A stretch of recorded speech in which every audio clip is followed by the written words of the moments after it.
O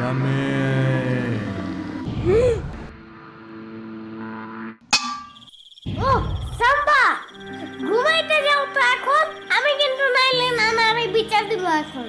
who is this সাম্বা? আমি তো ঋষিরাতের রাজা, নিশিরাতেই আমার রাজত্ব। ঢং বাদ দাও। প্রতিদিন 12টা বাজে ঘুম থেকে উঠো দেখা মানুষ যে ইচ্ছা মতন দেয় তাও শিক্ষা হয় না। আরে মরাই সাম্বা আবার কে? কইলাম না আমি ভূত। ভূত হইতে আইছে, কি যোগ্যতা আছে তোমার? ওকে, অনেক আগে তোমার নানুর কাছে শুনছো না, তার এক মামা রাত 3টা বাজে মাছ নিয়ে রাস্তা দিয়ে যাওয়ার সময় কে যেন পিছন থেকে ডাক দিয়ে বলছিল যে মাছটা দিয়ে যা, নাইলে তুই বেঁচে ফিরতে পারবি না। বলছিল তো। হা হা, সেই বোর্ডটা আমিই ছিলাম। বাট কাহিনীটা ভুয়া, কারণ এত রাত্রে কে কোনো মাছের দোকান খোলা থাকে? আর এত রাত্রে মাছ কিনতে যাবেই বা কেন? আজ এরা